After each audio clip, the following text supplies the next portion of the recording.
तो क्या बताया है कि वासुदेव सर्वमिति स महात्मा सुदुर्लभ है। ये बताने वाला कि वो वासुदेव यानी सर्वशक्तिमान, सबके ऊपर कंट्रोलर, यानी जिसकी सत्ता सबके ऊपर है, वो कुल धनी ही पूजा के योग्य है, वही मोक्षदायक है, वही पाप नाशक है, और वही सारे ब्रह्मांडों का सभी का जनक है, वो सभी आत्माओं का पिता है। केवल उसी की ही भक्ति करनी चाहिए। ये बताने वाला संत महात्मा तो बड़ी मुश्किल से मिलेगा अर्जुन। तो यहां गरीबदास जी भी वही कह रहे हैं, कोटों मध्य कोई नहीं रे झूमकरा, अरबों में कोई गर्क सुन रही झूमकरा, तत्व भेद कोई ना कहे रे झूमकरा, ये पैसे ऊपर नाच सुनो रही झूमकरा। एक समय गांव में एक ब्राह्मण कथा कर रहा था और उसने 30 दिन के लिए कथा रख दी, 30 दिन कथा करूंगा। अब ठीक है, उद्देश्य क्या था उसका कि रोजाना दक्षिणा के 10-10 रुपये भी आओगे तो 300 रुपये हो जाएंगे। 300 रुपये तो उस टाइम के आज के 30 लाख के बराबर समझ लो। 250 वर्ष पहले 1 रुपये की भैंस आ जाया करती तो 80,000 की आती, 90,000 की। तो उसने इस उद्देश्य से कथा करनी शुरू कर दी 30 दिन तक। जिस दिन उसकी कथा का भोग पड़ना था, उसी गांव की चंडाल चौकड़ी ने सोचा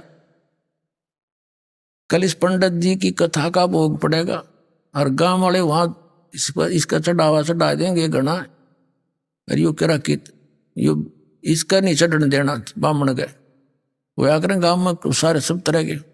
उन्होंने क्या किया, उसी दिन सुबह सुबह जो भोग पड़ना था, दिल्ली से एक चंपाकली नाम की नाचने गाने वाली वो व्यवसायिक लड़की ले आई और उन्होंने उसका सांग करा दिया। अब सारा गांव और इधर के उधर के लोग उस उड़ा पहुंच गए। पंडित जी दोरा वो घर घर के बैठे जिसका कथा करे था। अब पंडित जी कहता है 30 रुपये 30 दिन में, और चंपाकली के 2 घंटे में आगे 500 रुपये चांदी के वह लेकर जाती रही। और पंडित जी ने पता लगा, उसका तो सारा खून जल गया, उठ कर चाल पड़ा। वो गाल का 30 रुपये गोच में जेब में। अब वो चला जा रहा था, उसको पता था कि यहाँ एक गरीबदास नाम के संत हैं, वो उसके रास्ते में आवे था। घर जाने के रास्ते में एक छुटानी गांव पड़े था। उन्होंने सोचा चल महाराज जी दौरे बैठा, थोड़ी बहुत बतलावांगे, देखी किसी दुनिया होगी। वो नो बतान गया था। अब गरीबदास जी बैठे थे, 5-4 भगत बैठे थे उनके घर में, यानी उसके बैठक में। पंडित जी आ गया, आओ पंडित जी, आओ पंडित जी। क्यों वेशभूषा की पता है होता, लंबी चोटी, गलमा गोछा लाल लाल सा, तलक साला रखा, काख में पोथी दे रखी, आदर से चारपाई दी, बैठ गए। और न्यो करे महाराज सुनाओ क्या हाल है। महाराज जी सुनाओ। पंडित जी गरीबदास जी बोले महाराज के बताओ, बस दुनिया का तो नाश जा लिया, या तो डूबेगी कति, हद होगी, फलान होगी। काफी देर ने बोलता रहा, पर न्यो ना बतावा कहानी के है। तब उनके चेले गरीबदास जी के शिष्य बैठे थे, वो कहने लगे महाराज जी पंडित जी के में घना दुखी हो रहा है, ऐसी क्या बात होगी इसके साथ, बता भी नहीं रहा, आंसू आ भी नहीं रही, कसर भी नहीं रह रही। तब गरीबदास जी ने कहा था कि भाई फुट्टी ज्ञान विवेक की ये अंधा है जगदीश, और भाई चंपाकली के 500 हरी मनीराम के 30, रोड़ा यू है इनका।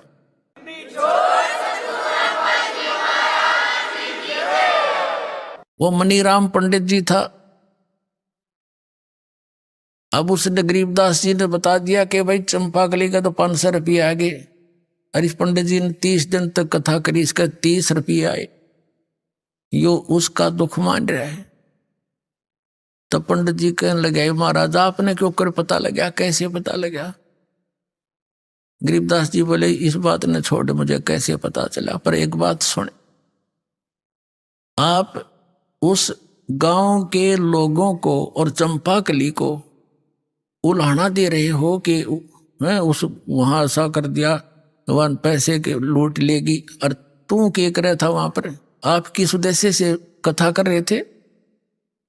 कथा सत्संग 1 दिन कर ले, 2 दिन कर ले, 4 दिन कर ले, तेरा उद्देश्य क्या था? आप बताओ सच्ची आत्मा से। उद्देश्य यही था कि 30 दिन में कम से कम 300 रुपये तावेंगे। एक बात बता पंडित जी, गरीबदास साहब बताने लगे उनका, जिस समय राजा परीक्षित को 7वें दिन सर्प ने डसना था,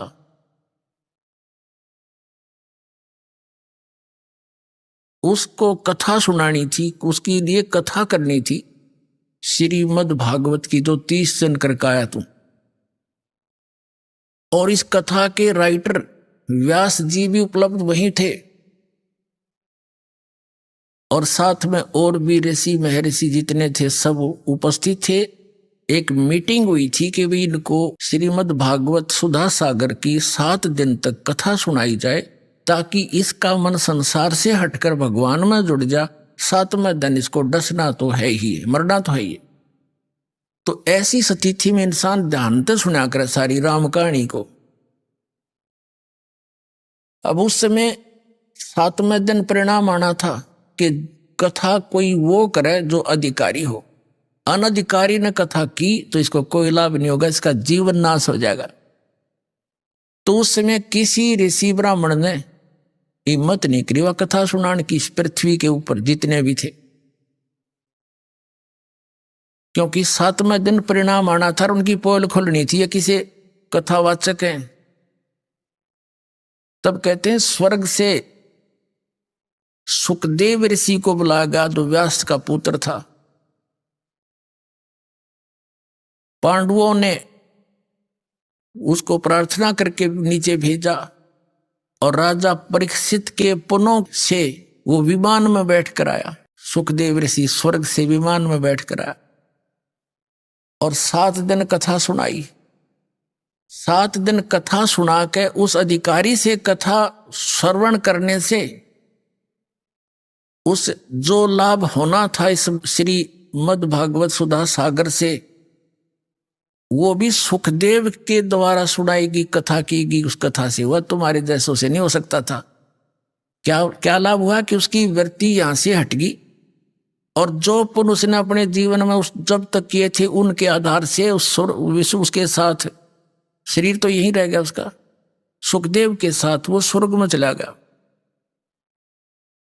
और इतना भी काम तुम कोई वो ऋषि नहीं कर सके, आपके जितने भी ब्राह्मण थे। और तुम इनका आंख में पोती दे के कोई खड़ा हो जाता है, ला मैं कथा कर दूंगा, तुम इनका जीवन नाश कर रहे हो, तुम अधिकारी हो। अब कान पकड़ दिया उस पंडित जी ने, नाक रगड़ दिया परमात्मा के सामने चरणों में कि भगवान मेरी तो आंख खोल दिया आपने, दीक्षा दे दो, मेरा कल्याण कर दो। अब तो कहते हैं 100 छल सीधर मैं करूं अपने जन के काज। तब उसको उपदेश दिया, कहा इस गंध न मत खा, छोड़ दे यह कथा करनी पाप का भागी है। अनधिकारी अब कोई झूठे लाइसेंस बनाता है, कोई डुप्लीकेट पासपोर्ट बनाता है झूठे, तो कितना अपराधी है वो। तो इसी प्रकार हमने जाना सतलोक ये नकली सब संत बने बैठे, मैं भी नाम दे दूं, मैं भी नाम दे दूं, मैं भी कथा कर दूं, पाठ कर देता हूं। ये टोटली नकली है। इस विश्व में इस दास के अतिरिक्त कोई भी अधिकारी नहीं आज भगवान के ज्ञान बताने का और नाम देने का।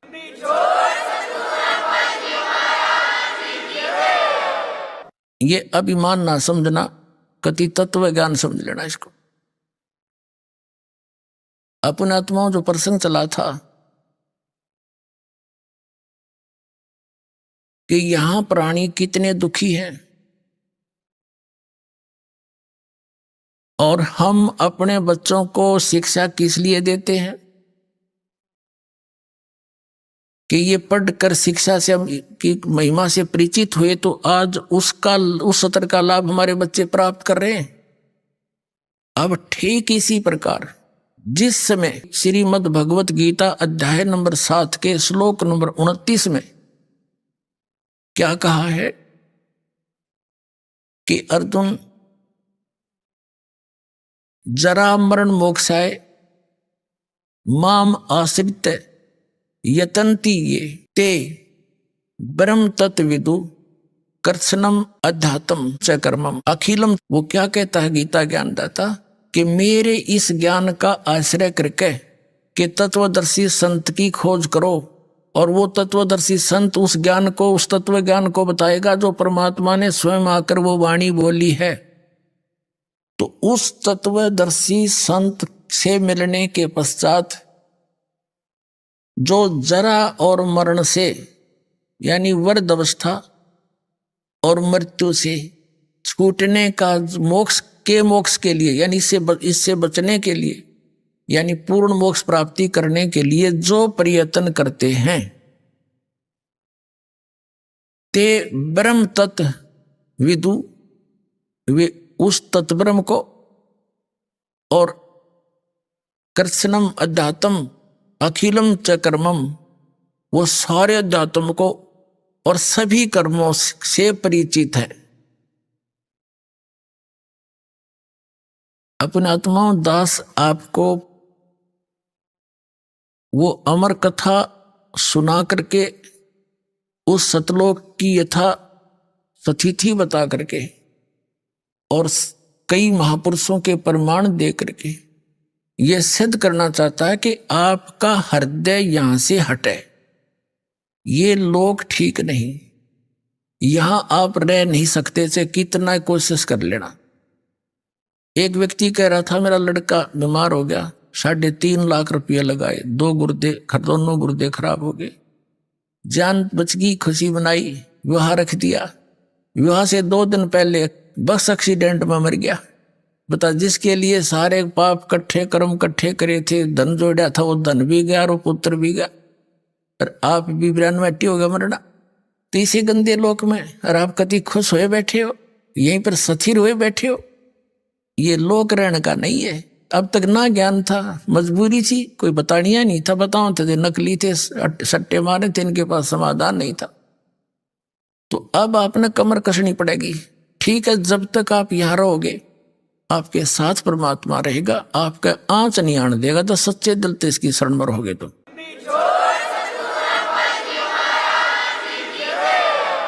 और ये भी आपको याद रहना चाहिए कि यहाँ रह नहीं सकते हम सदा, मृत्यु तो एक दिन होगी, और मृत्यु होगी तो आप यहाँ रह नहीं सकते जिसको अपना मान रहे हो।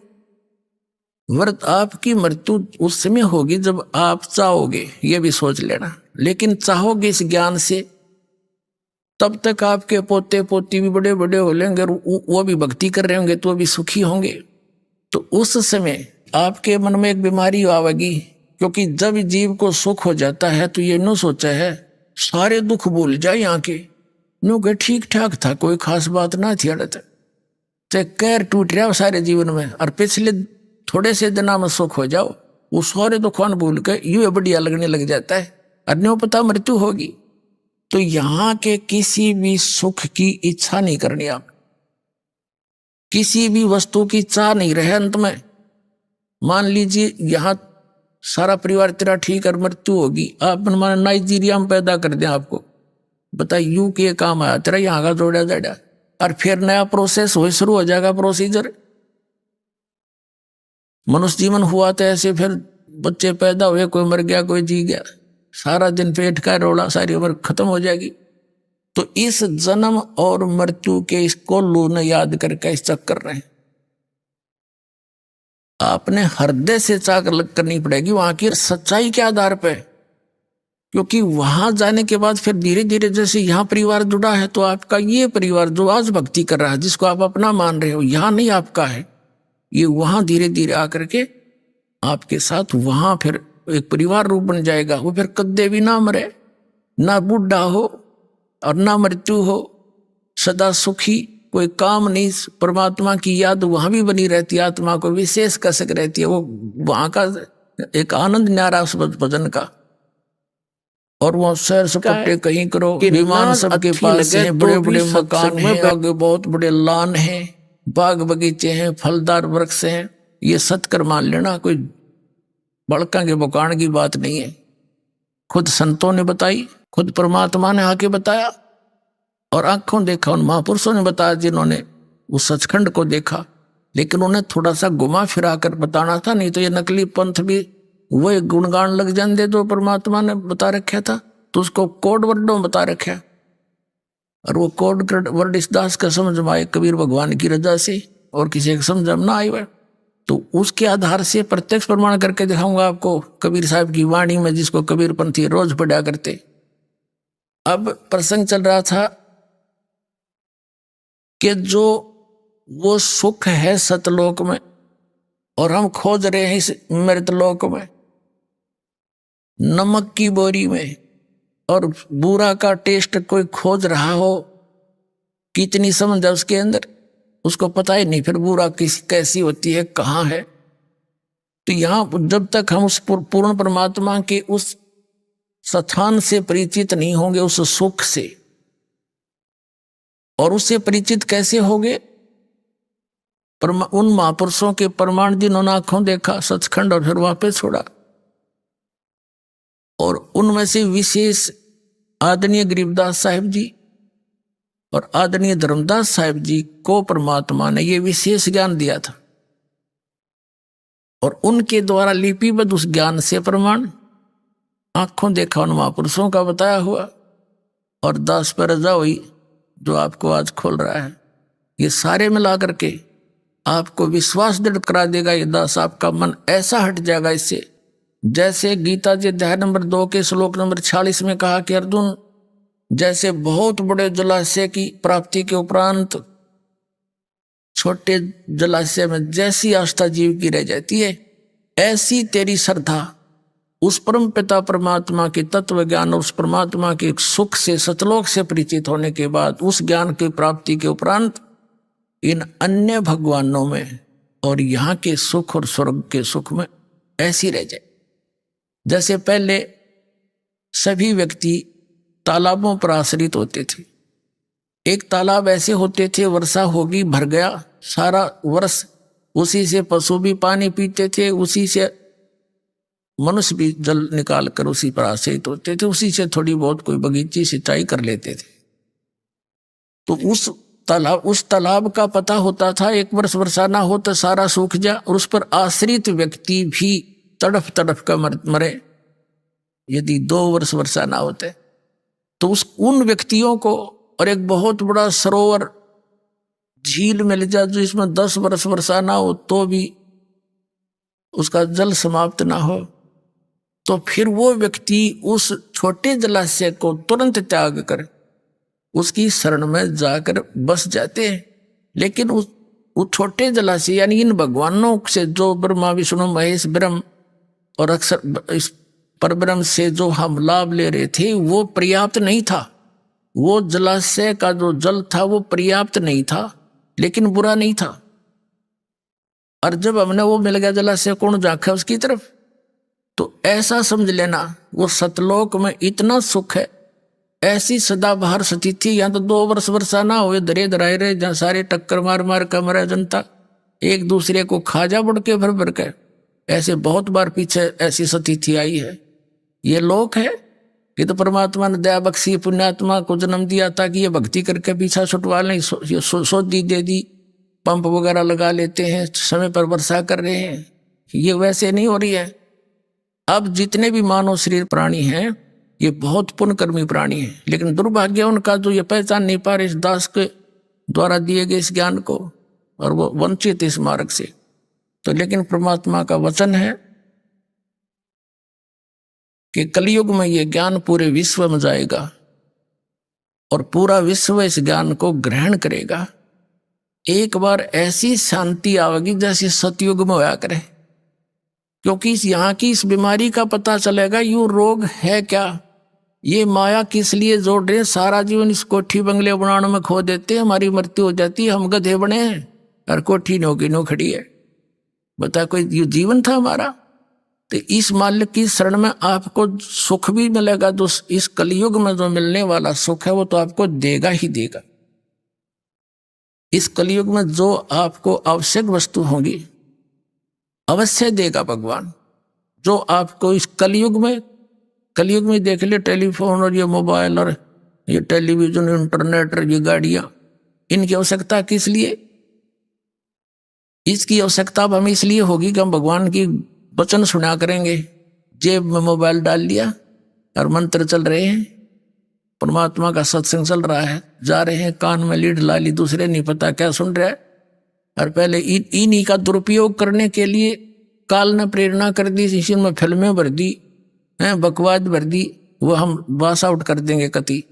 और एक दिन वो दिन आएगा पूरे मीडिया के अंदर परमात्मा का ज्ञान चला करेगा, नहीं जनता स्वीकार नहीं करेगी। ये सत्कर मान लेना।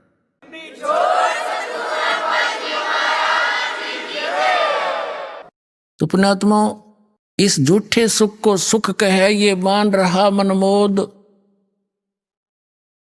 ये सकल चबीना काल का कुछ मुख में कुछ गोद। तो परमात्मा कहते हैं मन तू सुख के सागर बसरे, भाई और ना ऐसा यसरे, चल हंसा सतलोक हमारे, छोड़ो यो संसारा हो। इस संसार का काल है राजा, इन माया जाल पसारा हो। अपनी ही महिमा आप बता रहे हैं कि इस सब के पार एक और परमात्मा है, वहां स्थान है जो सबका सृजनहारा हो। चल हंसा सतलोक हमारे, छोड़ो यो संसारा हो। बोलो सतगुरुदेव।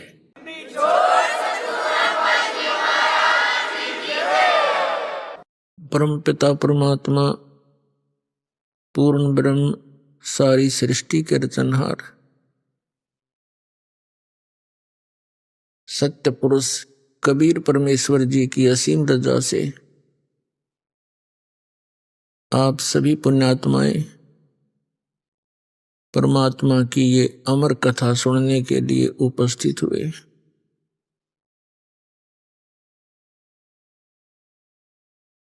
पुण्यात्माओं,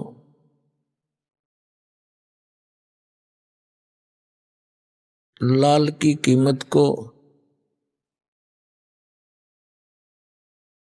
पारखी ही जान सकता है, जोरी ही जानता है।